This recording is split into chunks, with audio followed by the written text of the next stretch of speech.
So here we go again, guys. You've seen the first episode in this deep dive, which was sampler track. You saw that in depth, played the track, you got an idea, and then we went into the levels and many levels of the sampler track and what you can do within it. So hopefully you get a good idea of that now. Now we're going to go into frequency EQ in this deep dive. Frequency EQ is at version 2 now within Cubase 12 Pro. And now we're going to show you in a mastering capacity. It's an amazing EQ. Of course, we can use it on channels. We're going to show that as well, but I think primarily it's great to master with it. It's really transparent. The curves and capabilities are amazing. It's really powerful. You can cut and boost at extreme values. Great EQ. Let's have it up and have a quick look at it. So here it is on the master channel. So let's have a quick look around it and then we can go into the deep dive. So here we go, frequency EQ across the 2020 spectrum. We can actually choose to EQ by key if you choose to do that. Obviously, you can turn it off if it's distracting, but it's great to be able to have that capability. We also have an analyzer built in.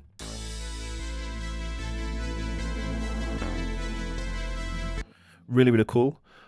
This feature I absolutely love. If you turn on this auto listen for filters, we can actually choose to turn it on, and then we can actually choose to learn more about EQ, where our unruly peaks are, our resonant peaks are, where our mud regions are, even check out if there's enough sub by literally just turning it on and sweeping around. We can check our sub level, how much we can get away with. We can take out some of that mud, so we can see here there's not much in that region, so I can maybe take that out, so I know that can come out, and that 400 hertz region is quite a muddy, murky region anyway. I can choose to see where the highs can go to.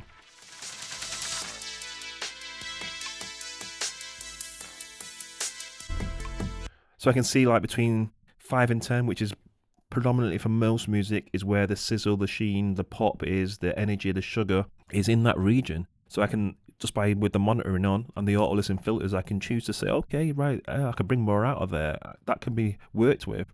So that's another really cool thing that it can do. Now also, sticking within this window, we can actually choose to have control over each module, over each band. It's not just set where it is. You can actually choose to impart where you want to be. Now, I'm going to, for instance, deal with just that. We were on there a second ago. Just that top end, so between 5 and 10. So let's say it's module 6. So there it is. It lights up. It's color coded as well. Now within every single node, not just this node, you have options. So you have stereo, mid-side, and we also have left and right. So left and right, I absolutely love this feature. So what it means is that I have full control over the left and right regions within this frequency range, within this node that I choose. So for instance, I can say, okay, I have to know my left and right here. I can say, okay, let's impart a bit more width here towards 10k, and on the left, just before about 7k, I'm going to open that bit a bit more as well. So what that means is, between 5 and 10k, I've just opened up that high-end energy, made it a bit more spatial, made it a bit more open, just that region, without affecting the rest of the program material. So let's have a listen. It's really cool. So there's the left, and there's the right. So now I'm just adding some more energy, and you'll hear it when the highs come in. Bypass.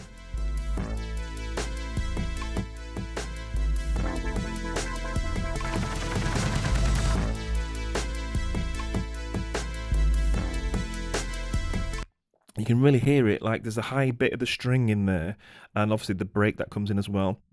You just get that bit more openness out of it, and that can make a real difference to a mix down.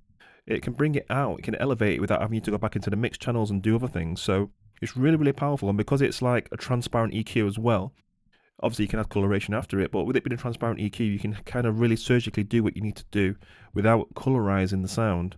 So it's really great. So other options within here, so for instance, I might say, let's head to the mid region. So it can always be hit and miss within this region, because obviously there's lots of information in here that's probably not needed, like we always say around 400 hertz is like a dead region. Like there's lots of information in there across most genres of music that's not really getting used much.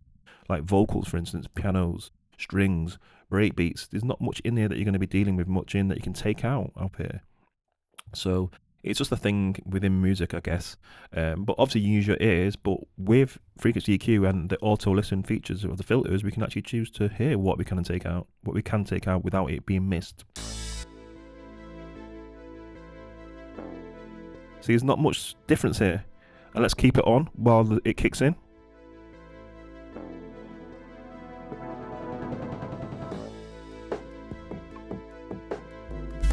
See, it's not really affecting anything in the track. There's nothing in there that's going to deal with it. So I can actually take that out. And what that will do is it'll give me a great master when I'm mixing down. It'll give me more headroom, give me more loudness if I want to turn the fader up later on. And clean up my master. That's why I say it's great on the master channel. Going more deeper into that, let's go to node 5, which is our sort of high mid now. So let's move it across between 5 and 1. Okay. Now, again, it's color coded, so we can see. In node 5, I'm actually going to move across now, and we're going to go to mid side. This is great. So now I have full control not only of the mid information, but the side information, and I can monitor the side and the mid information, again, with the filters.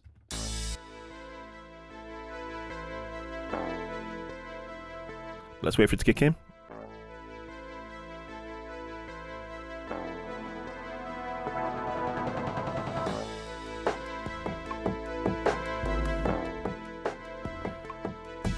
So we can see there, lots of mid information is not really needed, but we want the sides. The sides is where the stereo information is, where we get a bit more width, and I might want to bring more of that out. So let's check it out. So let me close that down and bring it back into a bit more of a drop here. Right, side information. Here's the sides.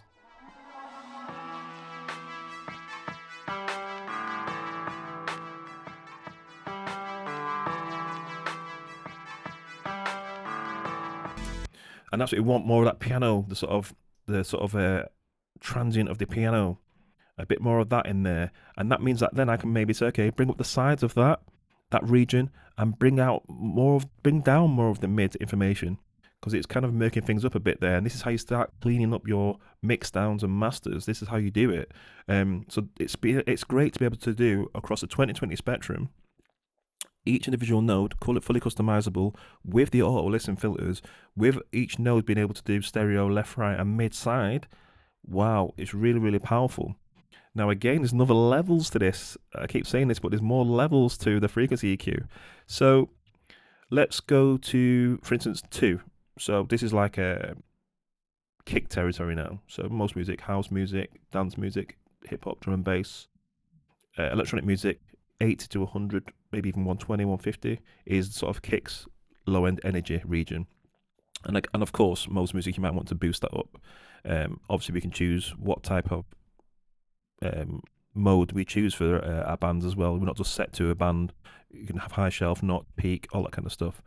And of course, our Q, which is our shape, our resonance. So we can actually choose to really sculpt in that sound. So I'm not going to boost the 100 hertz too much, because I just want to show you something else.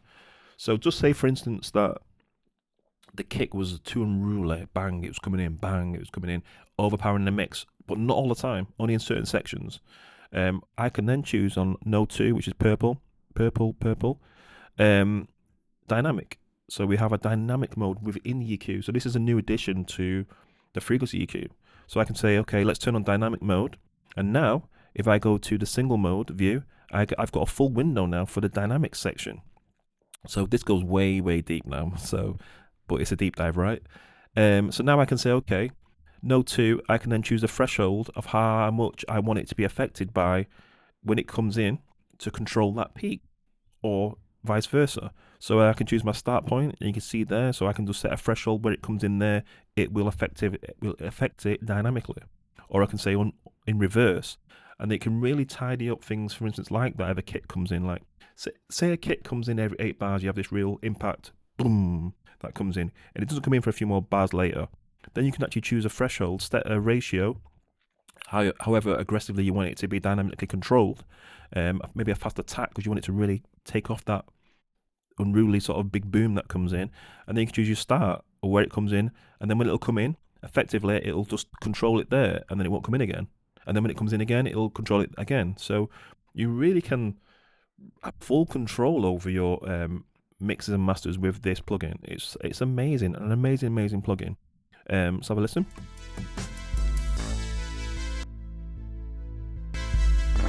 I love that as well. As you're changing the dynamics filter section, the dynamic EQ section, you can actually monitor what you're doing as well.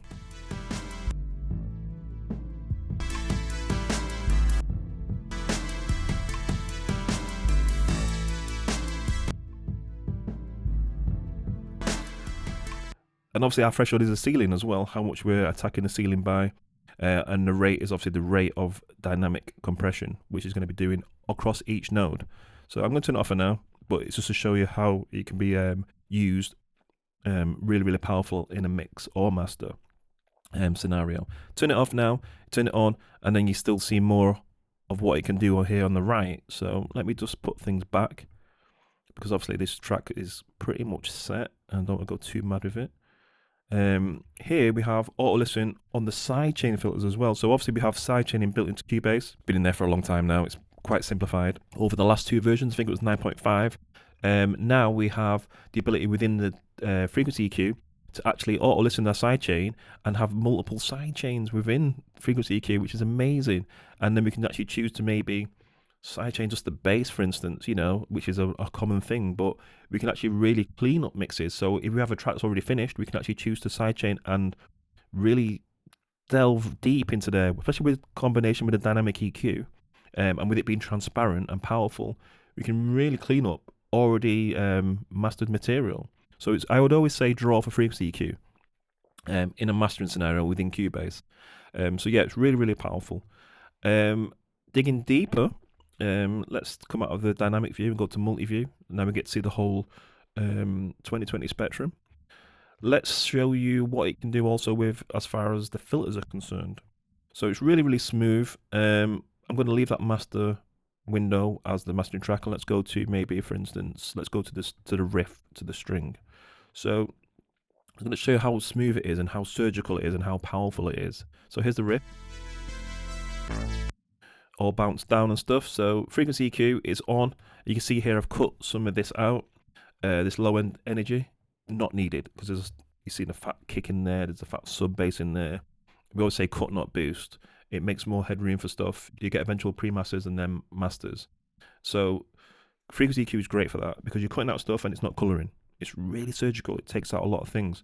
So going deeper than that again, because it's a deep dive, we can actually choose to cut and boost at extreme values. So I can go 96. I mean, you wouldn't do this, but 96 there on the 20 end, and then 20k rec at the 20k end, I can do a cut of 96. So you can really listen to how smooth that is.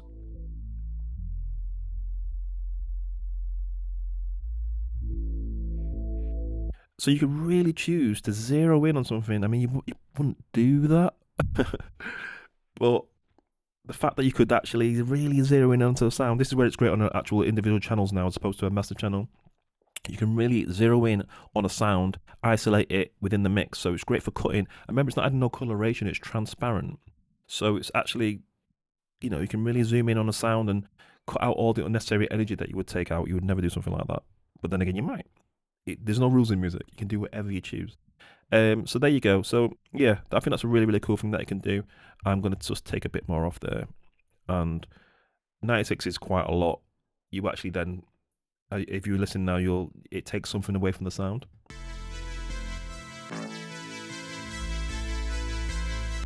It misses something. So I always say about 24 to 48. I like 24. So 24 leaves me room here for the sub bass. So there's loads of energy in there for the sub left. It's cleaned up this riff. It's opened up things more because it's resampled, bounced down a few times, and it gives me more energy here.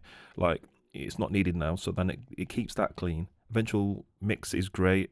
Eventual pre-master is great. And then if it's gone on to a master engineer, I mean, I do mastering, that's what I do. If someone sends it to me, then it means that I can then master it properly because there's loads of energy and headroom left available to work within. So I can start, adding plugins or putting it through desk and stuff like that.